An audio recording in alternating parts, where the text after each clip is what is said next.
बोल भांगते बिहारी लाल की जय। जोड़ी जोड़ी सरकार की जय। श्रीमद् भागवत पुराण की जय। बीच में ना इसको जरा हाथ मार देना, क्या बैठोगे ना। वैसे तो मैंने इसको कह दिया कि जा हरी हरी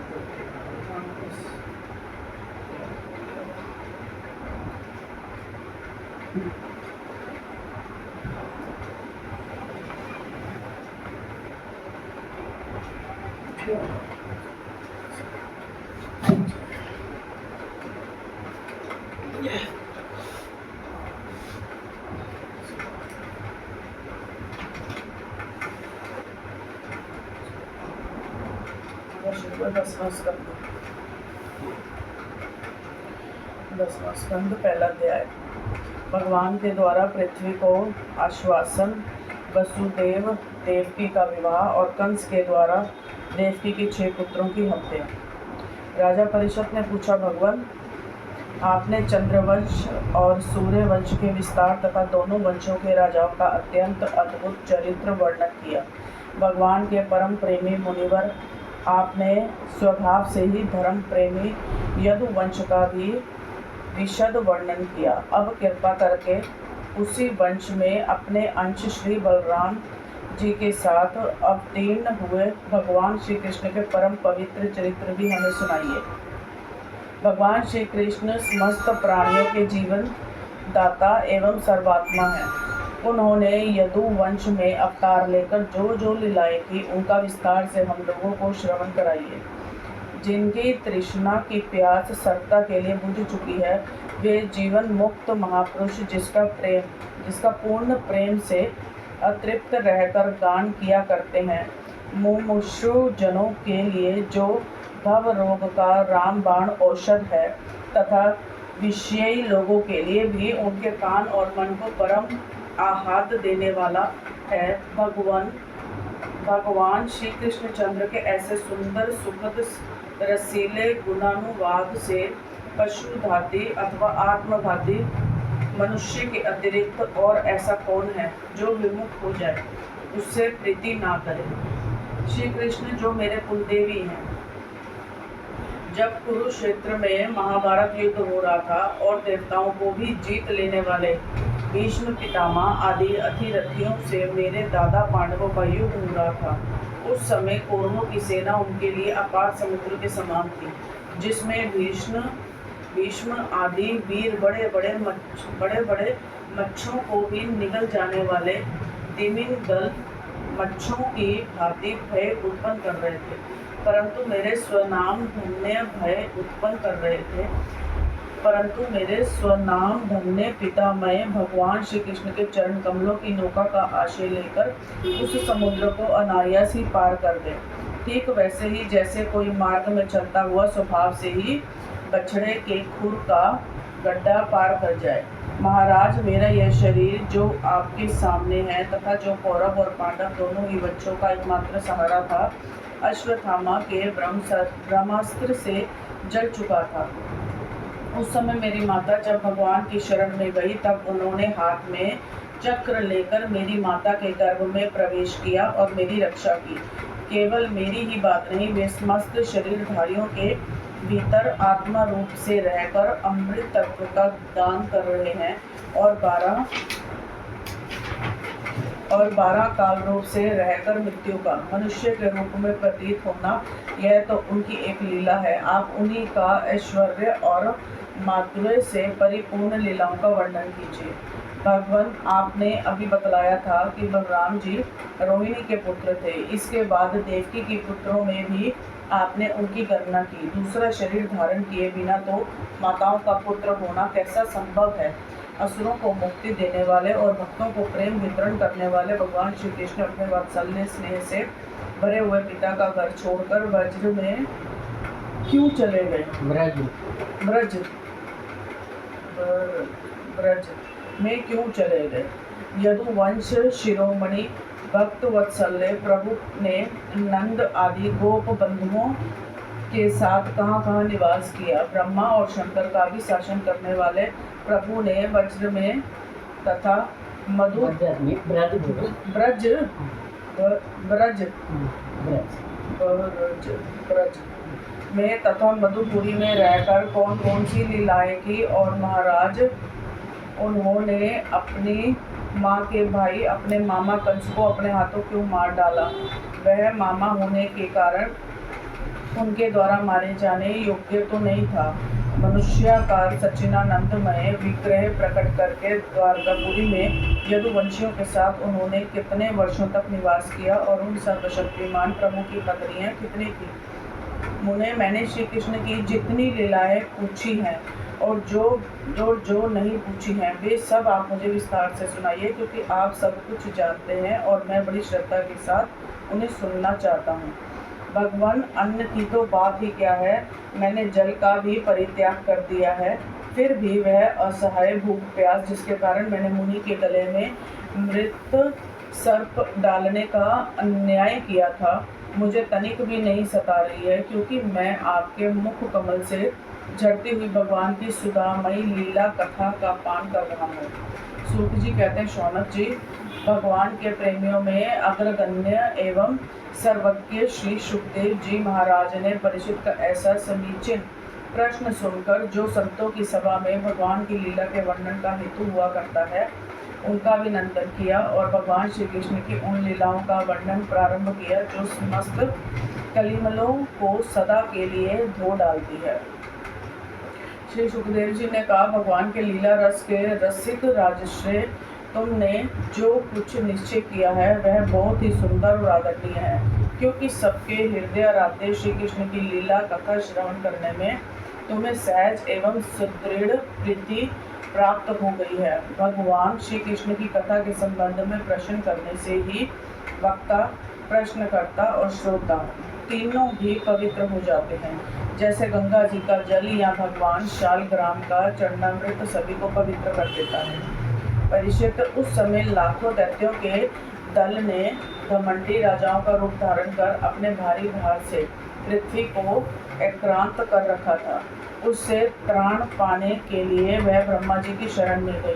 पृथ्वी ने उस समय गौ का रूप धारण कर रखा था। उसने नेत्रों से आंसू बह बह कर मुंह पर आ रहे थे। उसका मन तो खिन्न था ही, शरीर भी बहुत कृश हो गया था। वह बड़े करुण स्वर से रंबा रही थी। ब्रह्मा जी के पास जाकर उसने उन्हें अपनी पूरी कष्ट कहानी सुनाई। ब्रह्मा जी ने बड़ी सहानुभूति के साथ उसकी दुख गाथा सुनी। उसके बाद में भगवान शंकर स्वर्ग के अन्याय प्रमुख देवता तथा गौ के रूप में आई हुई पृथ्वी को अपने साथ लेकर क्षीर सागर के तट पर गए। भगवान देवताओं के भी आराध्य देव हैं। वे अपने भक्तों की समस्त अभिलाषें पूर्ण करते और उनके समस्त कलेशों को नष्ट कर देते हैं। वे ही जगत के एकमात्र स्वामी हैं। क्षीर सागर के तट पर पहुंचकर ब्रह्मा आदि देवताओं ने पुरुष सूक्त के द्वारा उन्हीं परम पुरुष सर्वांतर्यामी प्रभु की स्तुति की। स्तुति करते करते ब्रह्मा जी समाधिस्थ हो गए। उन्होंने समाधि अवस्था में आकाशवाणी सुनी। इसके बाद जगत के निर्माण करता ब्रह्मा जी ने देवताओं से कहा, देवताओं, मैंने भगवान की वाणी सुनी है, तुम लोग भी उसे मेरे द्वारा अभी सुन लो और फिर वैसा ही करो। उसके पालन में विलंब नहीं होना चाहिए। भगवान को पृथ्वी के कष्ट का पहले से ही पता है। वे ईश्वरों के भी ईश्वर हैं। अतः अपनी काल शक्ति के द्वारा पृथ्वी का भार हरण करते हुए वे जब तक पृथ्वी पर लीला करें तब तक तुम लोग भी अपने अपने अंशों के साथ यदुकुल में जन्म लेकर उनकी लीला में सहयोग दो। वसुदेव जी के घर एवं पुरुषोत्तम भगवान प्रकट होंगे। उनकी और उनकी प्रियतमा श्री राधा की सेवा के लिए देवांगनाएं जन्म ग्रहण करें। स्वयं प्रकाश भगवान शेष भी, जो भगवान की कला होने के कारण अनंत हैं, अनंत का अंश भी अनंत ही होता है, और जिनके सहस्त्र मुख हैं, भगवान के प्रिय कार्य करने के लिए उनसे पहले ही उनके बड़े भाई के रूप में अवतार ग्रहण करेंगे। भगवान की वह ऐश्वर्यशालिनी योग माया भी, जिसने सारे जगत को मोहित कर रखा है, उनकी आज्ञा से उनकी लीला के कार्य संपन्न करने के लिए अंश रूप से अवतार ग्रहण करेंगे। श्री सुखदेव जी कहते हैं, परीक्षित, प्रजापतियों के स्वामी भगवान ब्रह्मा जी ने देवताओं को इस प्रकार आज्ञा दी और पृथ्वी को समझा बुझाकर ढाढ़स बंधाया। इसके बाद वे अपने परम धाम को चले गए। प्राचीन काल में यदुवंशी राजा थे शूरसेन। वे मथुरापुरी में रहकर माथुर मंडल और शूरसेन मंडल का राज्य शासन करते थे। उसी समय से मथुरा ही समस्त यदुवंशी नरपतियों की राजधानी हो गई थी। भगवान श्री हरि सर्वदा वहाँ विराजमान रहते हैं। एक बार मथुरा में शूर के पुत्र वसुदेव जी विवाह करके अपनी नव विवाहिता पत्नी देवकी के साथ घर जाने के लिए रथ पर सवार हुए। उग्रसेन का लड़का था कंस। उसने अपनी चचेरी बहन देवकी को प्रसन्न करने के लिए उसके रथ के घोड़े का रास पकड़ ली। वह स्वयं ही रथ हाँकने लगा। यद्यपि उसके साथ सैकड़ों सोने के बने हुए रथ चल रहे थे। देवकी के पिता थे देवक। अपनी पुत्री पर उनका बड़ा प्रेम था। कन्या को विदा करते समय उन्होंने उसे सोने के हारों से अलंकृत 400 हाथी, 15,000 घोड़े, 1800 रथ और सुंदर सुंदर वस्त्राभूषणों से आभूषित 200 सुकुमारी दासियां भेज में दी। विदाई के समय वर वधु के मंगल के लिए एक ही साथ शंख, तुहरी, मृदंग और दुंदुभिया बजने लगी। मार्ग में जिस समय घोड़ों की रास पकड़कर कंस रथ हाँक रहा था, उस समय आकाशवाणी ने उसे संबोधन करके कहा, अरे मूर्ख, जिसको तू रथ में बिठाकर लिए जा रहा है, उसकी 8वें गर्भ की संतान तुझे मार डालेगी। कंस बड़ा पापी था।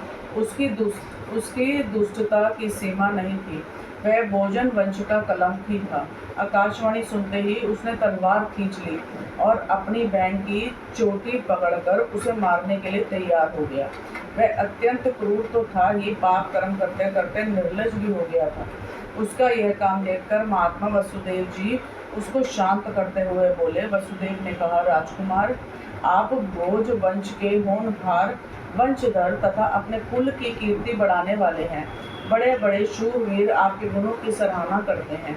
इधर यह एक तो स्त्री, दूसरे आपकी बहन और तीसरी यह विवाह का शुभ अवसर। ऐसी स्थिति में आप इसे कैसे मार सकते हैं? वीरवर जो जन्म लेते हैं उनके शरीर के साथ ही मृत्यु भी उत्पन्न होती है। आज हो या 100 साल के बाद जो प्राणी है उसकी मृत्यु होगी ही।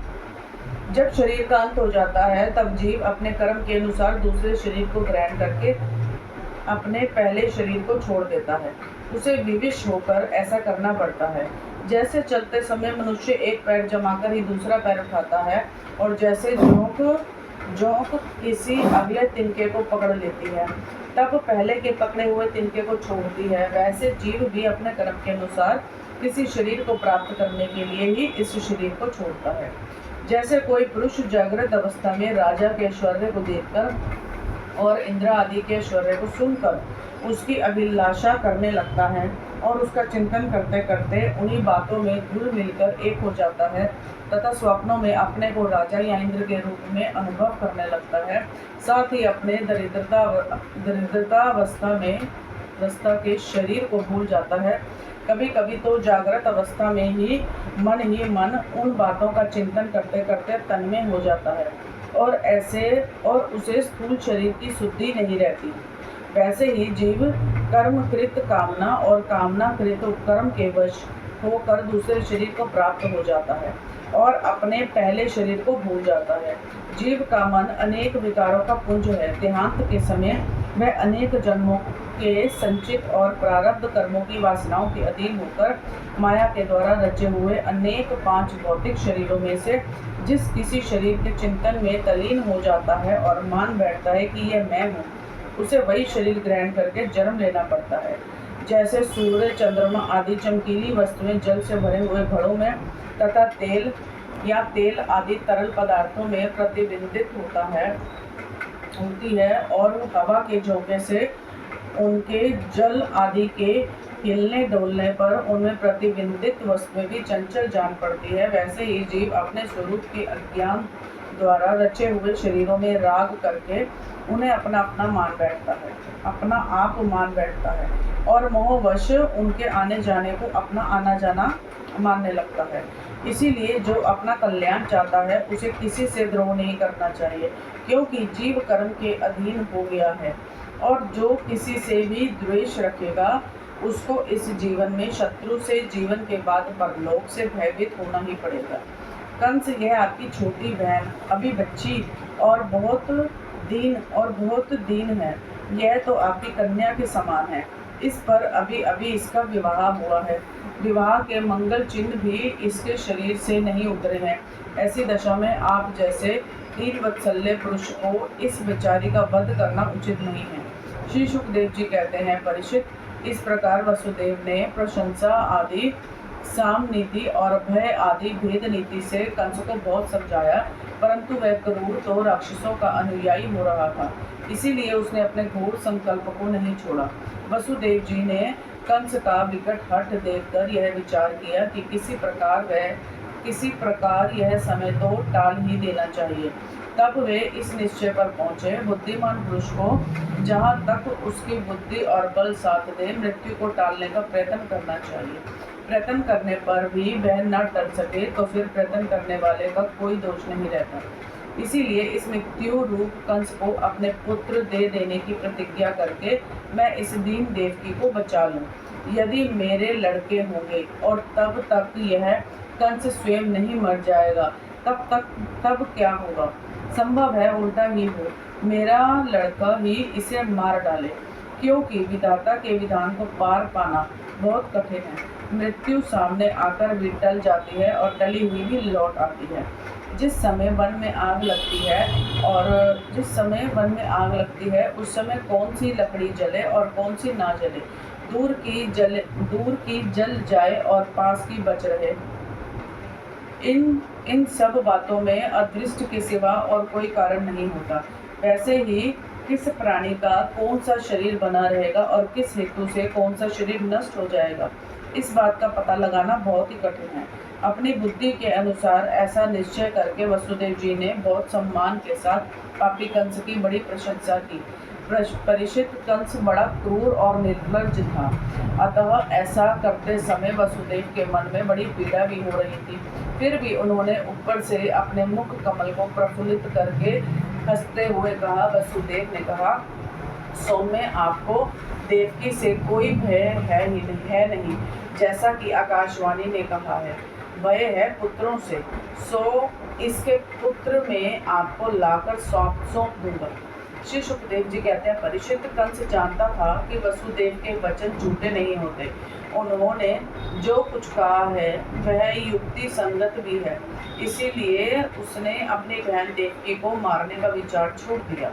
इससे वसुदेव जी बहुत प्रसन्न हुए और उसकी प्रशंसा करके अपने घर चले आए। देवकी बड़ी सती साध्वी थी। सारे देवता उसके शरीर में निवास करते थे। समय आने पर देवकी के गर्भ से प्रति वर्ष एक करके 8 पुत्र और एक कन्या उत्पन्न हुई। पहले पुत्र का नाम था कीर्तिमान। वसुदेव जी ने उसे लाकर कंस को दे दिया। ऐसा करते समय उन्हें कष्ट तो अवश्य हुआ, परंतु उससे भी बड़ा कष्ट उन्हें उस बात का था कि कहीं मेरे वचन झूठे न हो जाए। परीक्षित, सत्य संत पुरुष बड़े से बड़ा कष्ट भी सह लेते हैं। ज्ञानियों को किसी बात की अपेक्षा नहीं होती। नीच पुरुष बुरे से बुरा काम भी कर सकते हैं, और जो जितेंद्रिय हैं, जिन्होंने भगवान को हृदय में धारण कर रखा है, वे सब कुछ त्याग सकते हैं। जब कंस ने देखा कि वसुदेव जी का अपने पुत्र के जीवन और मृत्यु में समान भाव है एवं वे सत्य में पूर्ण निष्ठावान भी है, तब वह बहुत प्रसन्न हुआ और उनसे हंसकर बोला, वसुदेव जी, आप इस नन्हे से सुकुमार बालक को ले जाइए। इससे मुझे कोई भय नहीं है, क्योंकि आकाशवाणी ने तो ऐसा कहा था कि देवकी के 8वें गर्भ से उत्पन्न संतान के द्वारा मेरी मृत्यु होगी। वसुदेव जी ने कहा, ठीक है, और उस बालक को लेकर वे लौट आए। परंतु उन्हें मालूम था कि कंस बड़ा दुष्ट है और उसका मन उसके हाथ में नहीं है, वह किसी भी क्षण बदल सकता है, इसलिए उन्होंने उसकी बात पर विश्वास नहीं किया। परीक्षित, इधर भगवान नारद कंस के पास आए। और उससे बोले कि कंस कंस क्या है ये, ब्रज में रहने वाले नंद आदि गोप, उनकी स्त्रियां वसुदेव आदि विष्णु वंशी यादव, देवकी आदि यदु वंश की स्त्रियां और नंद वसुदेव दोनों के सजातीय बंधु बांधव और सगे संबंधी सब के सब देवता हैं जो इस समय तुम्हारी सेवा कर रहे हैं। वे भी देवता ही हैं। उन्होंने यह भी बतलाया है कि दैत्यों के कारण पृथ्वी का भार बढ़ गया है, इसीलिए देवताओं की ओर से अब उनके वध की तैयारी की जा रही है। जब देवर्षि नारद इतना कहकर चले गए, तब कंस को यह निश्चय हो गया कि यदुवंशी देवता है और देवकी के गर्भ से विष्णु भगवान ही मुझे मारने के लिए पैदा होने वाले हैं। इसीलिए उसने देवकी और वसुदेव को हथकड़ी बेड़ी से जकड़कर कैद में डाल दिया और उन दोनों से जो जो पुत्र होते गए उन्हें वह मारता गया। उसे हर बार यह शंका बनी रहती कि कहीं विष्णु ही इस बालक के रूप में न आ गया हो। परीक्षित, पृथ्वी में यह बात प्राय देखी जाती है कि अपने प्राणों का ही पोषण करने वाले लोभी राजा अपने स्वार्थ के लिए माता पिता, भाई बंधु और अपने अत्यंत हितैषी इष्ट मित्रों की भी हत्या कर डालते हैं। कंस जानता था कि मैं पहले काल नेमी असुर था और विष्णु ने मुझे मार डाला था। इससे उसने यदुवंशियों से घोर विरोध ठान लिया। कंस बड़ा बलवान था। उसने यदु, भोज और अंतक वंश के अधिनायक अपने पिता अग्रसेन को कैद कर लिया और शूरसेन देश का राज्य वह स्वयं करने लगा। दूसरा अध्याय, भगवान का गर्भ प्रवेश और देवताओं द्वारा गर्भ स्तुति। श्री सुखदेव जी कहते हैं, परीक्षित, कंस एक तो स्वयं बड़ा बली था और दूसरे मगध नरेश जरासंध की उसे बहुत बड़ी सहायता प्राप्त थी। तीसरे उसके साथी थे प्रलभासुर, बकासुर, चारूर, तृणाव्रत, अगासुर, मुष्टिक, अरिष्टासुर, विविध, पूतना, केशी और धेनु तथा बाणासुर और भौमासुर आदि बहुत से दैत्य राजा उसके सहायक थे। उसको साथ लेकर वह यदुवंशियों को नष्ट करने लगा। वे लोग भयभीत होकर कुरु, पंचाल, केकई, शालव, वृद्धव, निषद, विदेह और कौशल आदि देशों में जा बसे।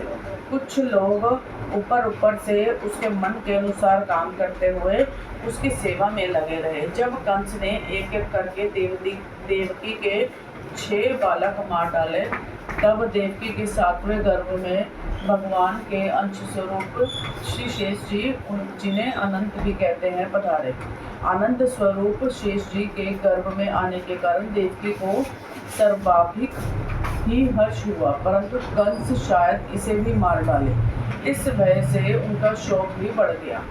विश्वात्मा भगवान ने देखा कि मुझे ही अपना स्वामी और सर्वस्व मानने वाले यदुवंशी कंस के द्वारा बहुत ही सताए जा रहे हैं। तब उन्होंने अपनी योग माया को यह आदेश दिया, देवी कल्याणी, तुम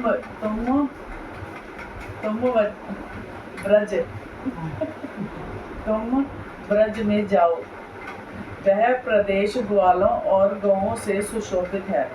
वहाँ नंद बाबा के गोकुल में वसुदेव की पत्नी रोहिणी निवास करती है। उनकी और भी पत्नियां कंस से डरकर गुप्त स्थानों में रह रही हैं।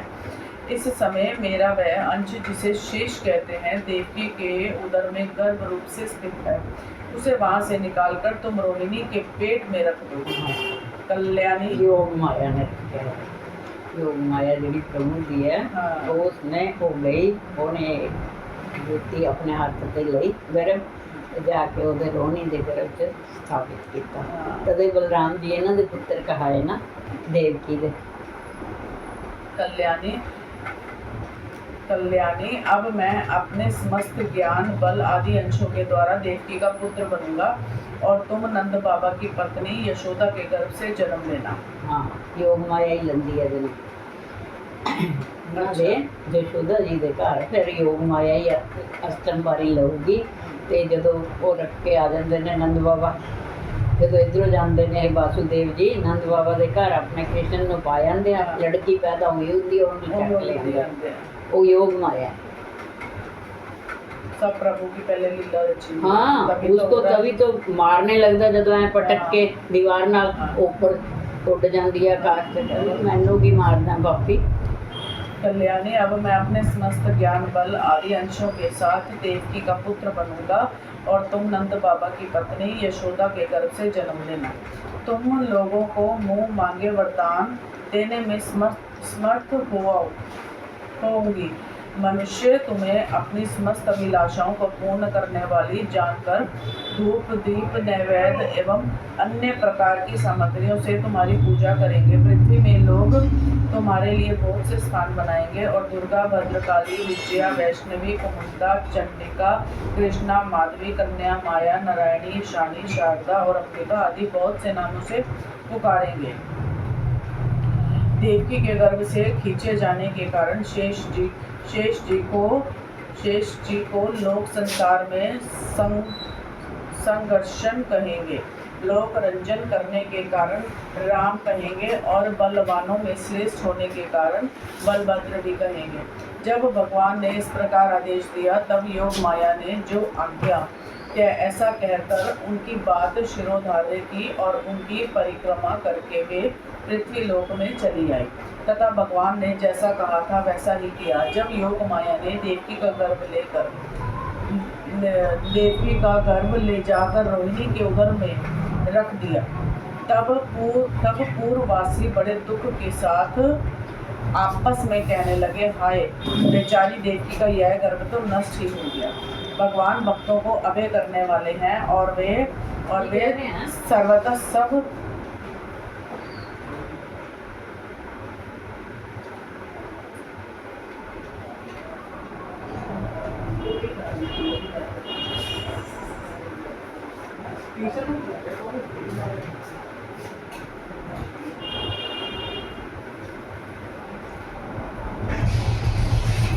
क्या कुंडी लान ਨੂੰ ਬੁਲਾਈ ਜਾਂਦਾ ਵੀ ਮੈਂ ਬਾਹਰ ਕੱਢੂਗਾ ਬਾਈਕ ਤੁਸੀਂ ਕੁੰਡੀ ਲਾ।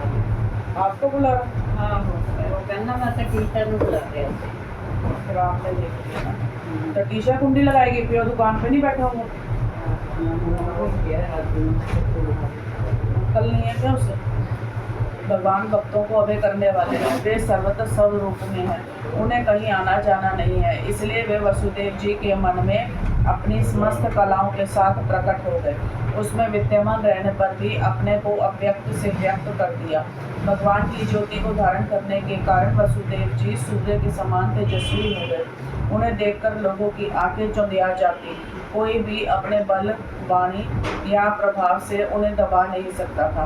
भगवान के उस ज्योतिर्मय अंश को जो जगत का परम मंगल करने वाला है, वसुदेव जी के द्वारा आधान किए जाने पर देवी देवकी ने ग्रहण किया। जैसे पूर्व दिशा चंद्र देव को धारण करती है, वैसे ही शुद्ध सत्व से संपन्न देवी देवकी ने विशुद्ध मन से सर्वात्मा एवं आत्मस्वरूप भगवान को धारण किया। भगवान सारे जगत के निवास स्थान हैं, देवकी उनका भी निवास स्थान बन गई, परंतु घड़े आदि के भीतर बंद किए हुए दीपक का और अपनी विद्या दूसरे को न देने वाले ज्ञान खल की श्रेष्ठ विद्या का प्रकाश जैसे चारों ओर नहीं फैलता, वैसे ही कंस के कारागार में बंद देवकी को भी उतनी शोभा नहीं हुई।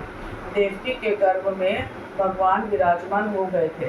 उसके मुख पर पवित्र मुस्कान थी और उसके शरीर की कांति से बंदी ग्रह जगमगाने लगा था। जब कंस ने उसे देखा तब वह मन ही मन कहने लगा, अब की बार मेरे प्राणों के ग्राहक विष्णु ने इसके गर्भ में अवश्य ही प्रवेश किया है, क्योंकि इसके पहले देवकी कभी ऐसी न थी। अब इस विषय में शीघ्र से शीघ्र मुझे क्या करना चाहिए?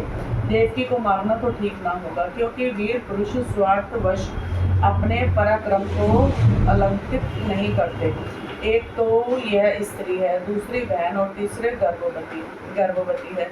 इसको मारने से तो तत्काल ही मेरी कीर्ति, लक्ष्मी और आयु नष्ट हो जाएगी। वह मनुष्य तो जीवित रहने पर भी मरा हुआ ही है। जो अत्यंत क्रूरता का व्यवहार करता है। उसकी मृत्यु के बाद लोग उसे गाली देते हैं। इतना ही नहीं, वह देवाभिमानियों के योग्य घोर नरक में भी अवश्य अवश्य जाता है। यद्यपि कंस देवकी को मार सकता था, किंतु स्वयं ही वह इस अत्यंत क्रूरता के विचार से निवृत्त हो गया। अब भगवान के प्रति दृढ़ वैर का भाव मन में गांठ कर उनके जन्म की प्रतिज्ञा करने लगा। वह उठते बैठते, खाते पीते, सोते जागते और चलते फिरते सर्वदा ही श्री कृष्ण के चिंतन में लगा रहता। जहाँ उसकी आंख पड़ती, जहाँ कुछ खड़का होता, वहाँ उसे श्री कृष्ण दिख जाते। इस प्रकार उसे सारा जगत ही श्री कृष्णमय दिखने लगा। परीक्षित, भगवान शंकर और ब्रह्मा जी कंस के कैदखाने में आए। भगवान शंकर और ब्रह्मा जी कंस के कैदखाने में आए। उनके साथ अपने अनुचरों के सहित समस्त देवता और नारद आदि ऋषि भी थे। वे लोग सुमधुर वचनों से सबकी सुमधुर शब्दों से सबकी अभिलाषा पूर्ण करने वाले श्री हरि की इस प्रकार स्तुति करने लगे। प्रभु, आप सत्य संकल्प हैं। सत्य ही आपकी प्राप्ति का श्रेष्ठ साधन है।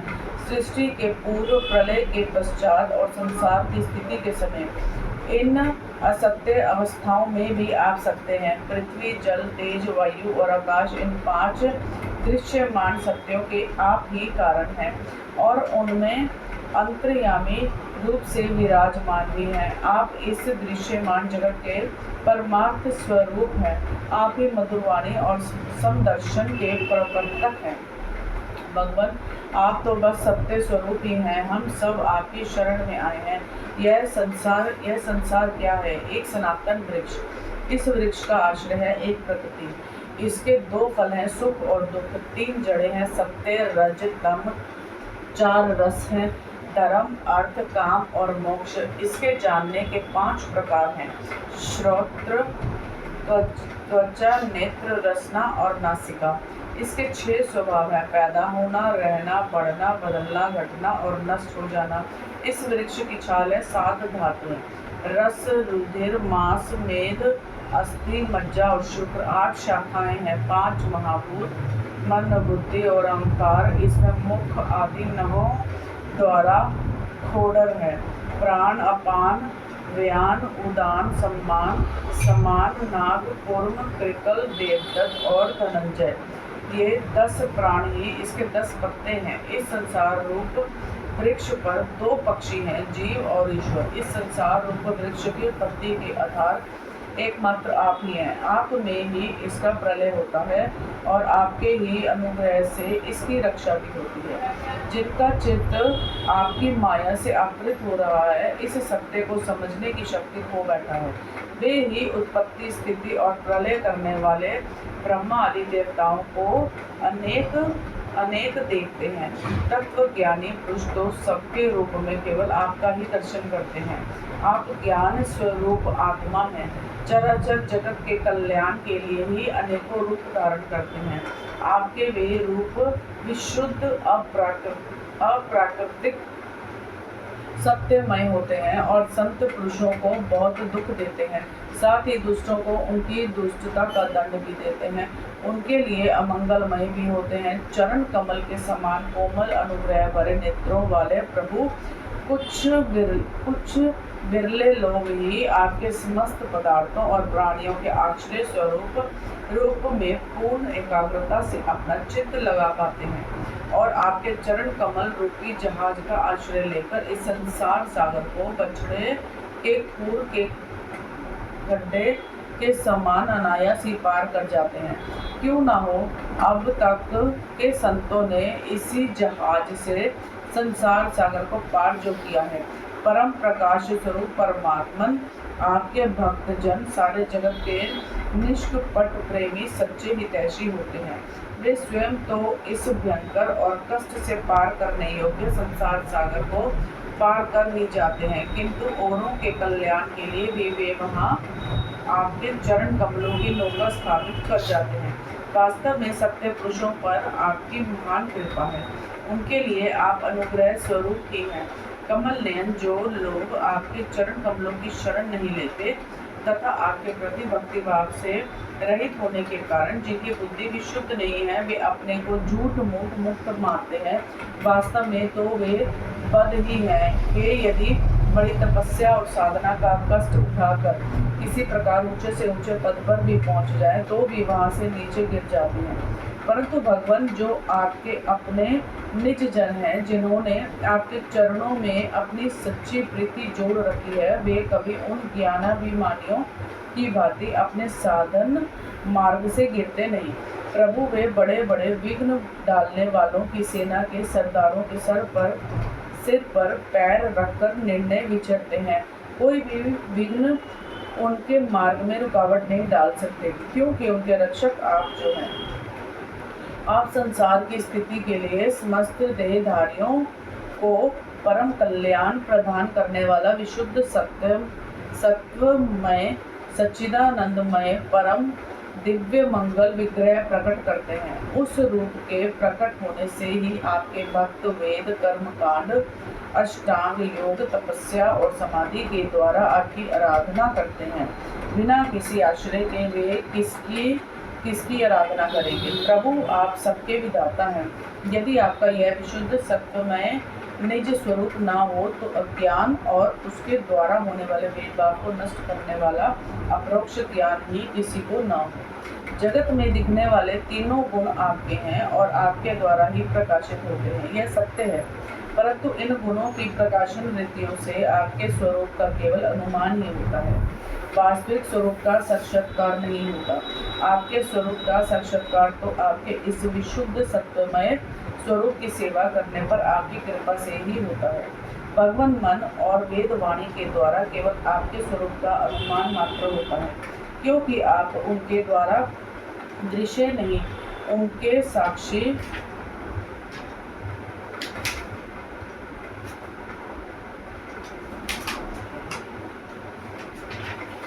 साक्षी हैं। इसीलिए आपके गुण जन्म और कर्म आदि के द्वारा आपके नाम और रूप का निरूपण नहीं किया जा सकता। फिर भी प्रभु आपके भक्तजन उपासना आदि क्रिया योगों के द्वारा आपका साक्षात्कार तो करते ही हैं। जो पुरुष आपके मंगलमय नामों और रूपों का श्रवण कीर्तन स्मरण और ध्यान करता है और आपके चरण कमलों की सेवा में ही अपना चित्त लगाए रहता है, उसे फिर जन्म मृत्यु रूप संसार के चक्र में नहीं आना पड़ता। संपूर्ण दुखों के हरने वाले भगवान आप सर्वेश्वर हैं।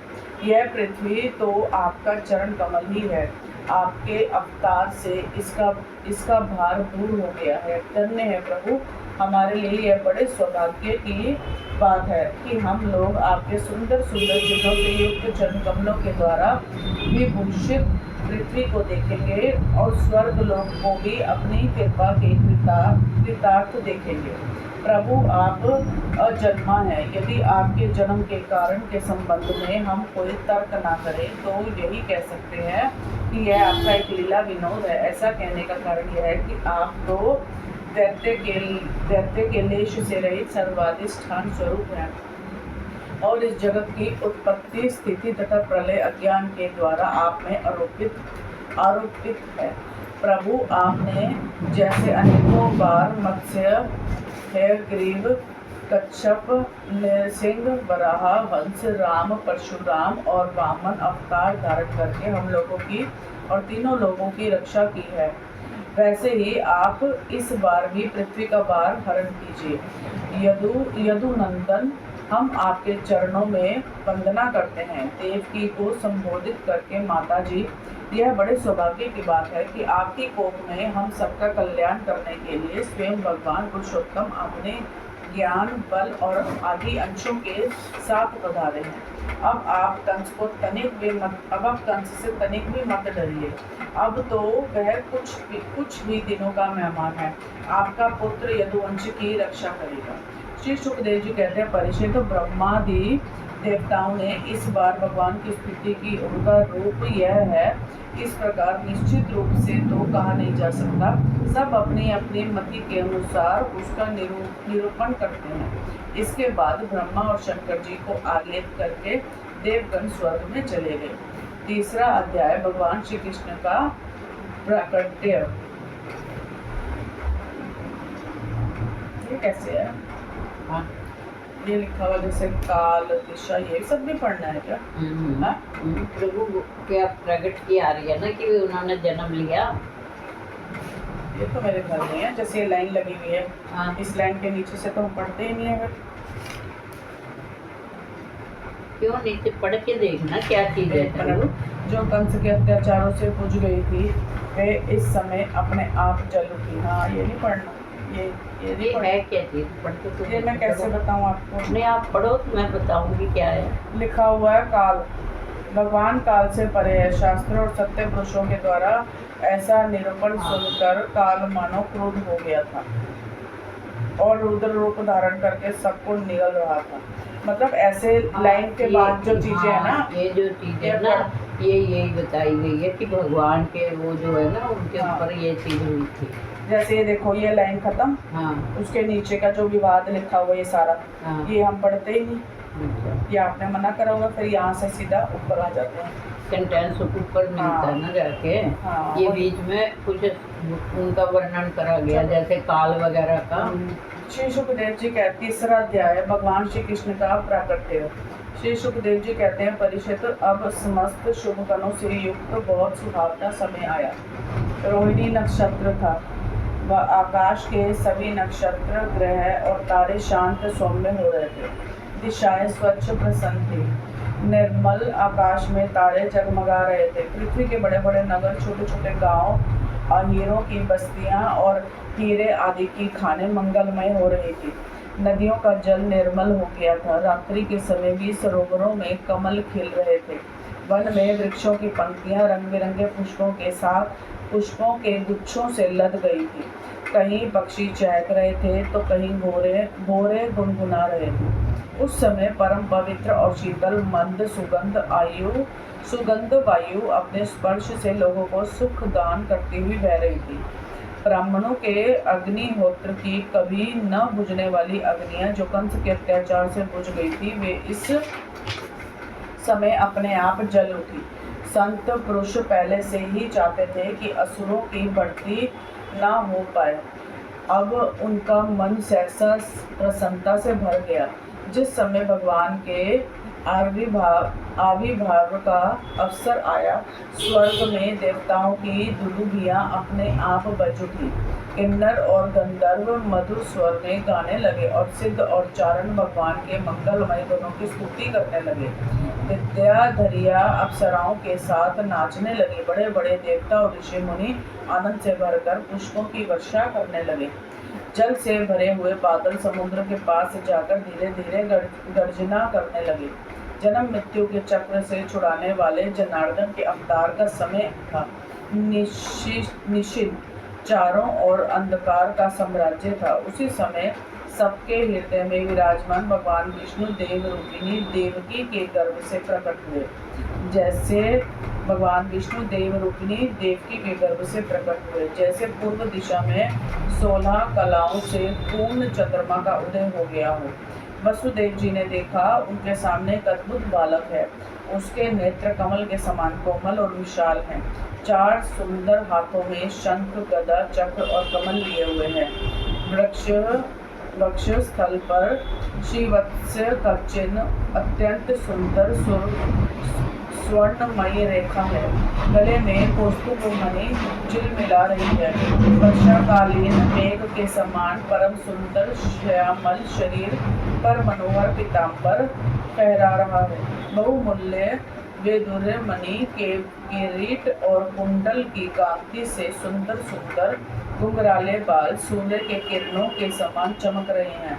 कमर में चमचमाती करधनी की लड़ियां लटक रही हैं। बाहों में बाजूबंद और कलाइयों में कणकण शोभायमान हो रहे हैं। इन सब आभूषणों से सुशोभित बालक के अंग अंग से अनोखी छटा छिटक रही है। जब वासुदेव जी ने देखा कि मेरे पुत्र के रूप में तो स्वयं भगवान ही आए हैं, तब पहले तो उन्हें असीम आश्चर्य हुआ। फिर आनंद से उनकी आंखें खिल उठी। उनका रोम रोम परमानंद में मग्न हो गया। श्री कृष्ण का जन्मोत्सव मनाने की उतावली में उन्होंने उसी समय ब्राह्मणों के लिए 10,000 गायों का संकल्प कर लिया। परीक्षित, श्री भगवान अपनी अंग कांति से सूती का ग्रह को जगमग कर रहे थे। तब वासुदेव को यह निश्चय हो गया कि ये तो परम पुरुष परमात्मा ही है। तब भगवान का प्रभाव जान लेने से उनका सारा भय जाता रहा। अपनी बुद्धि स्थिर करके उन्होंने भगवान के चरणों में अपना सर झुका दिया और फिर हाथ जोड़कर वे उनकी स्तुति करने लगे। वासुदेव जी ने कहा, मैं समझ गया कि आप प्रकृति से अतीत साक्षात पुरुषोत्तम है। आपका स्वरूप है केवल अनुभव और केवल आनंद। आप समस्त बुद्धियों के एकमात्र साक्षी हैं। आप ही सर्ग के आदि में अपनी प्रकृति से इस त्रिगुणमय जगत की सृष्टि करते हैं। फिर उसमें प्रविष्ट न होने पर भी आप प्रविष्ट के समान जान पड़ते हैं। जैसे जब तक महतत्व आदि कारण तत्व पृथक पृथक रहते हैं, तब तक उनकी शक्ति भी पृथक पृथक होती है। जब वे इंद्रिय आदि 16 विकारों के साथ मिलते हैं, तभी इस ब्रह्मांड की रचना करते हैं और इसे उत्पन्न करके इसी में अनुप्रविष्ट से जान पड़ते हैं। परंतु सच्ची बात तो यह है कि वे किसी भी पदार्थ में प्रवेश नहीं करते। ऐसा होने का कारण यह है कि उनसे बनी हुई जो भी वस्तु है उसमें वे पहले से ही विद्यमान रहते हैं।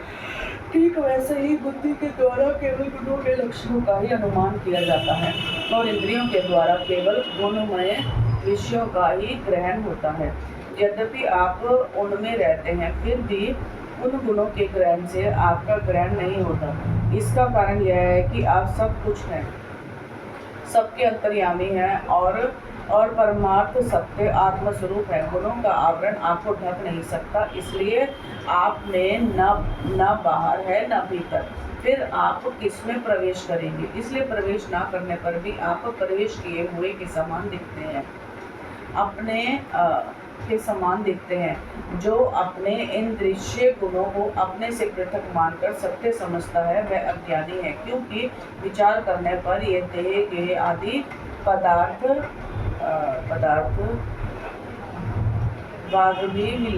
वाग्विलास के सिवा और कुछ नहीं सिद्ध करते। विचार के द्वारा जिस वस्तु का अस्तित्व सिद्ध नहीं होता, बल्कि जो बाधित हो जाती है, उसको सत्य मानने वाला पुरुष बुद्धिमान कैसे हो सकता है? प्रभु कहते हैं कि आप स्वयं समस्त क्रियाओं, गुणों और विकारों से रहित हैं, फिर भी इस जगत की सृष्टि, स्थिति और प्रलय आपसे ही होते हैं।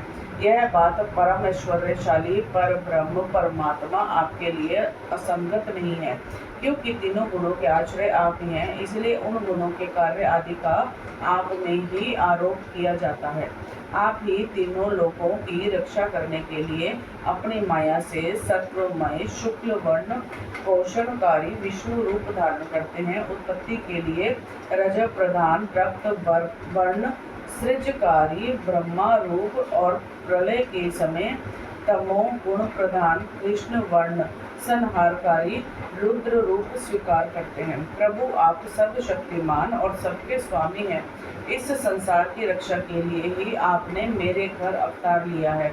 आजकल कोटि कोटि असुर सेनापतियों ने राजा का नाम धारण कर रखा है और अपने अधीन बड़ी बड़ी सेवाएं कर रखी हैं। आप उन सब का संहार करेंगे। देवताओं के भी आराध्य देव प्रभु यह कंस बड़ा दुष्ट है, और इसे जब मालूम हुआ कि आपका अवतार हमारे घर होने वाला है, तब उसने आपके भय से आपके बड़े भाइयों को मार डाला। अभी उसके दूत आपके अवतार का समाचार उसे सुनाएंगे और वह अभी अभी हाथ में शस्त्र लेकर दौड़ा आएगा। श्री सुखदेव जी कहते हैं, परीक्षित, इधर देवकी ने देखा कि मेरे पुत्र में तो पुरुषोत्तम भगवान के सभी लक्षण मौजूद हैं।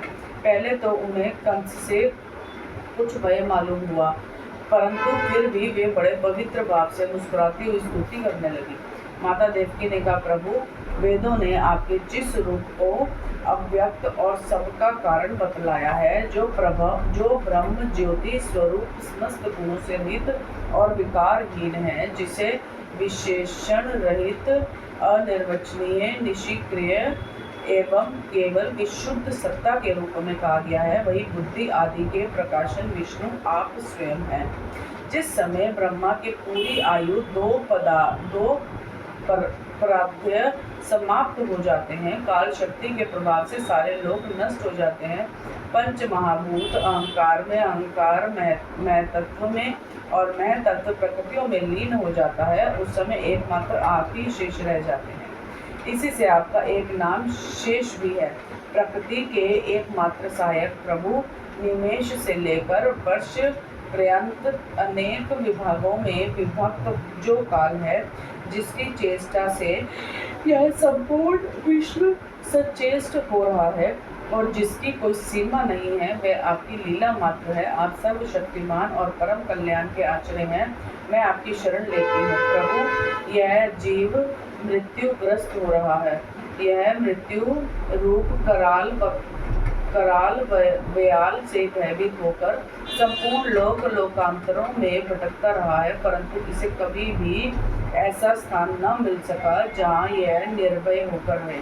आज बड़े भाग्य से इसे आपके चरणा बिंदु की शरण मिल गई, अतः अब यह स्वस्थ होकर सुख की नींद सो रहा है। औरों की तो बात ही क्या, स्वयं मृत्यु भी इससे भयभीत होकर भाग गई है। प्रभु आप हैं भक्त भयहारी और हम लोग इस दुष्ट कंस से बहुत ही भयभीत हैं, अतः आप हमारी रक्षा कीजिए। आपका यह चतुर्भुज दिव्य रूप संसार ध्यान की वस्तु है, इसे केवल मांस मजामय शरीर पर ही दृष्ट रखने वाले देवाभिमानी पुरुषों के सामने प्रकट मत कीजिए। मधुसूदन, इस पापी कंस को यह बात मालूम न हो कि आपका जन्म मेरे गर्भ से हुआ है। मेरा धैर्य टूट रहा है। आपके लिए मैं कंस से बहुत डर रही हूँ। विश्वात्मन, आपका यह रूप अलौकिक है। आप शंख चक्र गदा और कमल की शोभा से युक्त अपना यह चतुर्भुज रूप छिपा लीजिए।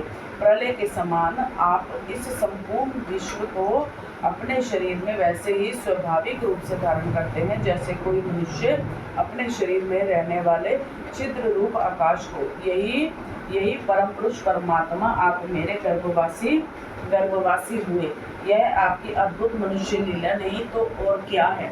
श्री भगवान ने कहा, देवी स्वयंभू मनवंतर में जब तुम्हारा पहला जन्म हुआ था, उस समय तुम्हारा नाम था कृष्णी और ये वसुदेव सुतपा नाम के प्रजापति थे।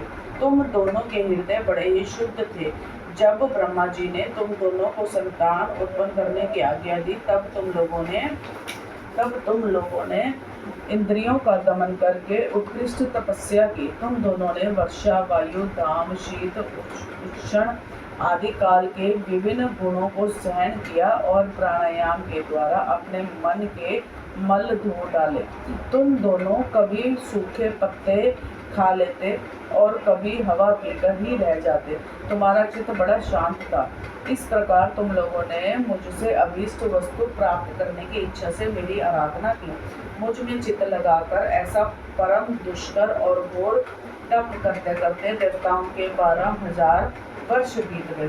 पुण्यमयी देवी, उस समय मैं तुम दोनों पर प्रसन्न हुआ, क्योंकि तुम दोनों ने तपस्या, श्रद्धा और प्रेममयी भक्ति से अपने हृदय में नित्य निरंतर मेरी भावना की थी। उस समय तुम दोनों की अभिलाषा पूर्ण करने के लिए वर देने वालों का राजा मैं इसी रूप से तुम्हारे सामने प्रकट हुआ। जब मैंने कहा कि तुम्हारी जो इच्छा हो मुझसे मांग लो, तब तुम दोनों ने मेरे जैसा पुत्र मांगा। उस समय तक विषय भोगों से तुम लोगों का कोई संबंध नहीं हुआ था, तुम्हारे कोई संतान भी न थी। इसीलिए मेरी माया से मोहित होकर तुम दोनों ने मुझसे मोक्ष नहीं मांगा। तुम्हें मेरे जैसा पुत्र होने का वर प्राप्त हो गया और मैं वहां से चला गया। अब सफल मनोरथ होकर तुम लोग विषयों का भोग करने लगे। मैंने देखा कि संसार में शील, स्वभाव, उदारता तथा अन्य गुणों से मेरे जैसा दूसरा कोई नहीं है, इसलिए मैं ही तुम दोनों का पुत्र हुआ। और उस समय मैं कृष्णी गर्भ के नाम से विख्यात हुआ। फिर दूसरे जन्म में तुम हुई अदिति और वसुदेव हुई कश्यप। उस समय भी मैं तुम्हारा पुत्र हुआ। मेरा नाम था उपेंद्र। शरीर छोटा होने के कारण लोग मुझे वामन भी कहते थे। सती देवकी, तुम्हारे इस तीसरे जन्म में भी मैं उसी रूप से फिर तुम्हारा पुत्र हुआ हूँ। मेरी वाणी सर्वदा सत्य होती है। मैंने तुम्हें अपना यह रूप इसीलिए दिखला दिया कि तुम्हें मेरे पूर्व अवतारों का स्मरण हो जाए। यदि मैं ऐसा नहीं करता तो केवल मनुष्य शरीर से मेरे अवतार की पहचान नहीं हो पाती। तुम दोनों मेरे प्रति पुत्र भाव तथा निरंतर ब्रह्म भाव रखना। इस प्रकार वात्सल्य, स्नेह और चिंतन के द्वारा तुम्हें मेरे परम पद की प्राप्ति होगी। श्री सुखदेव जी कहते हैं, भगवान इतना कहकर चुप हो गए। अब उन्होंने अपनी योग माया से पिता माता के देखते देखते तुरंत एक साधारण शिशु का रूप धारण कर लिया। तब वसुदेव जी ने भगवान की प्रेरणा से अपने पुत्र को लेकर सूतिका ग्रह से बाहर निकलने की इच्छा की। उसी समय नंद पत्नी यशोदा के गर्भ से उस योग माया का जन्म हुआ जो भगवान की शक्ति होने के कारण उनके समान ही जन्म रहित है। उसी योग माया ने द्वारपाल और पूर्ववासियों की समस्त इंद्रिय वृत्तियों की चेतना हर ली। वे सब के सब अचेत होकर सो गए। बंदी गृह के समय दरवाजे बंद थे। उनमें बड़े बड़े किवाड़, लोहे की जंजीरें और ताले जड़े हुए थे। उनके बाहर जाना बड़ा ही कठिन था। पर खुल गए है कृष्ण लिता जदों अवतार कंबिया कंस दा दरबार खुले जिंदरे ते खुल गईयां हाथ गड़ियां। हाँ, उनके बाहर जाना बड़ा ही कठिन था। परंतु वसुदेव जी भगवान श्री कृष्ण को गोद में लेकर ज्यों ही उनके निकट पहुंचे त्यों ही वे सब दरवाजे आप से आप खुल गए। ठीक वैसे ही जैसे सूर्योदय होते ही अंधकार दूर हो जाता है, उस समय बादल धीरे धीरे गरजकर जल की फुहारें छोड़ रहे थे। इसीलिए शेष जी अपने फनों से जल को रोकते हुए भगवान के पीछे पीछे चलने लगे। उन दिनों बार बार वर्षा होती रहती थी। इससे यमुना जी बहुत बढ़ गई थी। उनका प्रवाह गहरा और तेज हो गया था। तरल तरंगों के कारण जल पर फेन ही फेन हो रहा था। सैकड़ों भयानक भंवर पड़ रहे थे। जैसे सीता पति भगवान श्री राम जी को समुद्र ने मार्ग दे दिया था, वैसे ही यमुना जी ने भगवान को मार्ग दे दिया था। वसुदेव जी ने नंद बाबा के गोकुल में जाकर गला विच हो जाता। हाँ। वसुदेव जी का तो फिर वो जब प्रभु अपना चरण छुआते ने जमुना नीचे छोटे जे टोकरी च खेलते हुए फिर एकदम थल्ले हो जाए। वसुदेव जी ने नंद बाबा के गोकुल में जाकर देखा कि सब के सब कोप नींद से अचेत पड़े हुए हैं। उन्होंने अपने पुत्र को यशोदा जी की शैया पर सुला दिया और उनकी नवजात कन्या लेकर वे बंदी गृह में लौट आए। जेल में पहुंचकर वसुदेव जी ने उस कन्या को देवकी की शैया पर सुला दिया और अपने पैरों में बेड़ियां डाल ली और पहले की तरह वे बंदी गृह में बंद हो गए। उधर नंद पत्नी यशोदा जी को इतना तो मालूम हुआ कि कोई संतान हुई है, परंतु वे न जान सके कि पुत्र है या पुत्री, क्योंकि एक तो उन्हें बड़ा परिश्रम हुआ था और दूसरे योग माया ने उन्हें अचेत कर दिया था। ठीक है, टाइम कितना हुआ? 11:30। चलो एक और पढ़ लेते हैं। चौथा अध्याय, कंस के हाथ से छूटकर योग माया का आकाश में जाकर भविष्यवाणी करना। श्री सुखदेव जी कहते हैं, परीक्षित, जब वसुदेव जी लौट आए तब नगर के बाहरी और भीतरी सब दरवाजे अपने आप ही पहले की तरह बंद हो गए। इसके बाद नवजात शिशु के रोने की ध्वनि सुनकर द्वारपालों की नींद टूटी। वे तुरंत भोजराज कंस के पास गए और देवकी को संतान होने की बात कही। कंस तो बड़ी आकुलता और घबराहट के साथ इसी बात की प्रतीक्षा कर रहा था। द्वारपालों की बात सुनते ही वह झटपट पलंग से उठ खड़ा हुआ और बड़ी शीघ्रता से सूतिका गृह की ओर झपटा। इस बार तो मेरे काल का ही जन्म हुआ है, यह सोचकर वह विहल हो रहा था, और यही कारण है कि उसे इस बात का भी ध्यान न रहा कि उसके बाल बिखरे हुए हैं। रास्ते में कई जगह वह लड़खड़ाकर गिरते गिरते बचा। बंदी गृह में पहुंचने पर सती देवकी ने बड़े दुख और करुणा के साथ अपने भाई कंस से कहा, मेरे हितैषी भाई, यह कन्या तो तुम्हारी पुत्र वधू के समान है, स्त्री जाति की है, तुम्हें स्त्री की हत्या कदापि नहीं करनी चाहिए। भैया तुमने देववश मेरे बहुत से अग्नि के समान तेजस्वी बालक मार डाले हैं, अब केवल यही एक कन्या बची है, इसे तो मुझे दे दो। अवश्य ही मैं तुम्हारी छोटी बहन हूँ, मेरे बहुत से बच्चे मर गए हैं, इसलिए मैं अत्यंत दीन हूँ। मेरे प्यारे और समर्थ भाई, तुम मुझ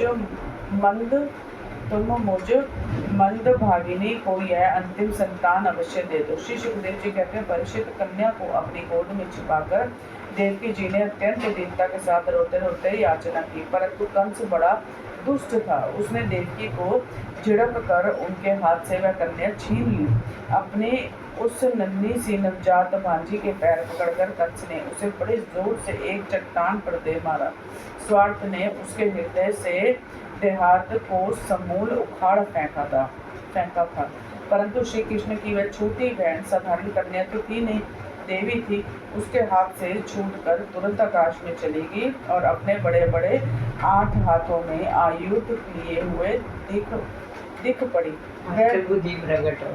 हाँ, वह दिव्य माला, वस्त्र, चंदन और मणिमय आभूषणों से विभूषित थी।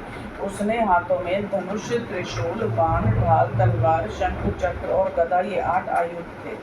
सिद्ध, चारण, गंधर्व, अप्सरा, किन्नर और नागगण बहुत सी भेंट की सामग्रियां समर्पित करके उसकी स्तुति कर रहे थे। उस समय देवी ने कंस से यह कहा, रे मूर्ख, मुझे मारने से तुझे क्या मिलेगा? तेरे पूर्व जन्म का शत्रु तुझे मारने के लिए किसी स्थान पर पैदा हो चुका है। अब तू व्यर्थ निर्दोष बालकों की हत्या न किया कर। कंस से इस प्रकार कहकर भगवती योग माया वहाँ से अंतर्ध्यान होगी और पृथ्वी के अनेक स्थानों में विभिन्न नामों से प्रसिद्ध हुई। देवी की यह बात सुनकर कंस को असीम आश्चर्य हुआ। उसने उसी समय देवकी और वसुदेव को कैद से छोड़ दिया और बड़ी नम्रता से उनसे कहा, मेरी प्यारी बहन और बहनों जी, हाय हाय, मैं बड़ा पापी हूँ। राक्षस जैसे अपने ही बच्चों को मार डालता है, वैसे ही मैंने तुम्हारे बहुत से लड़के मार डाले। इस बात का मुझे बड़ा खेद है। मैं इतना दुष्ट हूँ कि करुणा का तो मुझ में लेश भी नहीं है। मैंने अपने भाई बंधु और हितैषियों तक का त्याग कर दिया। पता नहीं अब मुझे किस नरक में जाना पड़ेगा। वास्तव में तो मैं ब्रह्मघाती के समान जीवित होने पर भी मुर्दा ही हूँ। केवल मनुष्य ही झूठ नहीं बोलते, विधाता भी झूठ बोलते हैं। उसी पर विश्वास करके मैंने अपनी बहन के बच्चे मार डाले हूँ। मैं कितना पापी हूँ। तुम दोनों महात्मा हो, अपने पुत्रों के लिए शोक मत करो, उन्हें तो अपने कर्म का ही फल मिल रहा है। सभी प्राणी प्रारब्ध के अधीन हैं, इसी से वे सर्वदा एक साथ नहीं रह सकते। जैसे मिट्टी के बने हुए पदार्थ बनते और बिगड़ते रहते हैं, परंतु मिट्टी में कोई अदल बदल नहीं होती, वैसे ही शरीर का तो बनना बिगड़ना होता ही रहता है, परंतु आत्मा पर इसका कोई प्रभाव नहीं पड़ता। जो लोग इस तत्व को नहीं जानते, वे इस अनात्मा शरीर को ही आत्मा मान बैठते हैं। यही उल्टी बुद्धि अथवा अज्ञान है। इसी के कारण जन्म और मृत्यु होते हैं, और जब तक यह अज्ञान नहीं मिटता, तब तक सुख दुख रूप संसार से छुटकारा नहीं मिलता। मेरी प्यारी बहन, यद्यपि मैंने तुम्हारे पुत्रों को मार डाला, फिर भी तुम उनके लिए शोक ना करो, क्योंकि सभी प्राणियों को विवश होकर अपने कर्मों का फल भोगना पड़ता है। अपने स्वरूप को न जानने के कारण जीव जब तक यह मानता रहता है कि मैं मारने वाला हूँ या मारा जाता हूँ, तब तक शरीर के जन्म और मृत्यु का अभिमान करने वाला वह अज्ञानी माध्य और बाधक भाव को प्राप्त होता है, अर्थात वह दूसरों को दुख देता है और स्वयं दुख भोगता है। मेरी यह दुष्टता तुम दोनों क्षमा करो, क्योंकि तुम बड़े ही साधु स्वभाव और तीनों के रक्षक हो। ऐसा कहकर कंस ने अपनी बहन देवकी और वसुदेव के चरण पकड़ लिए। उसकी आंखों से आंसू बह बहकर मुंह तक आ रहे थे। इसके बाद उसने योग माया के वचनों पर विश्वास करके देवकी और वसुदेव को कैद से छोड़ दिया और वह तरह तरह से उनके प्रति अपना प्रेम प्रकट करने लगा। जब देवकी जी ने देखा कि भाई कंस को पश्चाताप हो रहा है, तब उन्होंने उसे क्षमा कर दिया। वे उसके पहले अपराधों को भूल गई और वसुदेव जी ने हंसकर कंस से कहा, मनस्वी कंस, आप जो कहते हैं वह ठीक वैसा ही है। जीव अज्ञान के कारण ही शरीर आदि को मैं मान बैठते हैं। इसी से अपने प्राय का भेद हो जाता है, और ये भेद दृष्टि हो जाने पर तो वे शोक हर्ष द्वेष, लोभ, मोह और मद से अंधे हो जाते हैं। फिर तो उन्हें इस बात का पता ही नहीं रहता कि सबके प्रेरक भगवान ही एक भाव से दूसरे भाव का, एक वस्तु से दूसरे वस्तु का नाश करा रहे हैं। श्री सुखदेव जी कहते हैं, परीक्षित, जब वसुदेव और देवकी ने इस प्रकार प्रसन्न होकर निष्कपट भाव से कंस के साथ बातचीत की, तब उनसे अनुमति लेकर वह अपने महल में चला गया। वह रात्रि बीत जाने पर कंस ने अपने मंत्रियों को बुलाया और योग माया ने जो कुछ कहा था वह सब उन्हें कह सुनाया। कंस के मंत्री पूर्णतः नितिन पूर्ण नहीं थे। दैत्य होने के कारण स्वभाव से ही वे देवताओं के प्रति शत्रुता का भाव रखते थे। अपने स्वामी कंस की बात सुनकर वे देवताओं पर भी चिढ़ गए और कंस से कहने लगे, भोजराज, यदि ऐसी बात है तो हम आज ही बड़े बड़े नगरों में, छोटे छोटे गांवों में, अड़ियों की बस्तियों में और दूसरे स्थानों में जितने बच्चे हुए वे चाहे 10 दिन से अधिक के हों या कम के, सबको आज ये मार डालेंगे। समर भीरु देवगण युद्धोद्योग करके ही क्या करेंगे? वे तो आपके धनुष की टंकार सुनकर ही सदा सर्वदा घबराए रहते हैं। जिस समय युद्ध भूमि में आप चोट पर चोट करने लगते हैं, बाण वर्षा से घायल होकर अपने प्राणों की रक्षा के लिए सम्राट गण छोड़कर देवता लोग परायण होकर इधर उधर भाग जाते हैं। कुछ देवता तो अपने अस्त्र शस्त्र जमीन पर डाल देते हैं और हाथ जोड़कर आपके सामने अपनी दीनता प्रकट करने लगते हैं। कोई अपनी चोटी के बाल और कच्छ खोलकर आपकी शरण में आकर कहते हैं कि हम भयभीत हैं, हमारी रक्षा कीजिए। आप उन शत्रुओं को नहीं मानते जो अस्त्र शस्त्र भूल गए हों, जिनका रथ टूट गया हो, जो डर गए हों, जो लोग युद्ध छोड़कर अन्य मनस्तक हो गए हों, जिनका धनुष टूट गया हो या जिन्होंने युद्ध से अपना मुख मोड़ लिया हो, उन्हें भी आप नहीं मारते। देवता तो बस यही वीर बनते हैं जहाँ कोई लड़ाई झगड़ा ना हो। रणभूमि के बाहर वे बड़ी बड़ी डींग हाँकते हैं। उनसे तथा एकांतवासी विष्णु, वनवासी शंकर, अल्पवीर इंद्र और तपस्वी ब्रह्मा से भी हमें क्या भय हो सकता है? फिर भी देवताओं की अपेक्षा नहीं करनी चाहिए, ऐसी हमारी राय है। क्योंकि तो वे शत्रु ही, इसलिए उनकी जड़ उखाड़ कर फेंकने के लिए आप हम जैसे विश्वास पात्र सेवकों को नियुक्त कर दीजिए। जब मनुष्य के शरीर में रोग हो जाता है और उसकी चिकित्सा नहीं हो जाती, उपेक्षा कर दी जाती है, तब रोग अपनी जड़ जमा लेते हैं और फिर भी असहाय हो जाता है। अथवा जैसे इंद्रियों की अपेक्षा कर देने पर उनका दमन असंभव हो जाता है, वैसे ही यदि पहले शत्रु की अपेक्षा करती जाए तो वह अपना पांव जमा ले तो फिर उसको हराना कठिन हो जाता है। देवताओं की जड़ है विष्णु और वह वहाँ रहता है जहाँ सनातन धर्म है। सनातन धर्म की जड़ है वेद, गो, ब्राह्मण, तपस्या और वे यज्ञ जिनमें दक्षिणा दी जाती है। इसलिए भोजराज, हम लोग वेदवादी ब्राह्मण, तपस्वी, याज्ञिक और यज्ञ के लिए घी आदि भविष्य पदार्थ देने वाली गांव का पूर्ण रूप से नाश कर डालेंगे। ब्रह्मांड, गो, वेद, तपस्या, सत्य, इंद्र दमन, मनोनिग्रह, श्रद्धा, दया, तितिक्षा और यज्ञ विष्णु के शरीर हैं। वह विष्णु ही सारे देवताओं का स्वामी तथा असुर का प्रधान द्वेषी है, परंतु वह किसी गुफा में छिपा रहता है। महादेव, ब्रह्मा और सारे देवताओं की जड़ वही है। उसको मार डालने का उपाय यह है कि ऋषियों को मार डाला जाए। श्री सुखदेव जी कहते हैं, परीक्षित, एक तो कंस की बुद्धि स्वयं ही बिगड़ी हुई थी, फिर उसे मंत्री ऐसे मिले थे जो उससे भी बढ़कर दुष्ट थे। इस प्रकार उनसे सलाह लेकर काल के फंदे में फंसे हुए असुर कंस ने यही ठीक समझा कि ब्राह्मणों को ही मार दिया जाए। उनसे हिंसा प्रेमी राक्षसों को संत पुरुषों की हिंसा करने का आदेश दे दिया। वे इच्छा अनुसार रूप धारण कर सकते थे। जब वे इधर उधर चले गए तब कंस ने अपने महल में प्रवेश किया।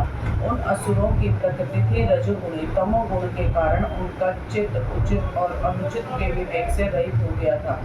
उनके सर पर मोट नाच रही थी। यही कारण है कि उन्होंने संतों के द्वेष किया। परिचित, जो लोग महान संत पुरुषों का आदर करते हैं, उनका वह कुकर्म उनकी आयु, लक्ष्मी, कीर्ति, धर्मलोक, परलोक, विषयलोक और सब के सब कल्याण के साधनों को नष्ट कर देता है। 4 अध्याय। ओम पवित्र होए, सुन के पवित्र होए, तेरा नाम धियाया, बस भूत पदम फल पावे, सौ सख तीरथ नालिया, ब्रह्मा विष्णु का दर्शन पा लिया।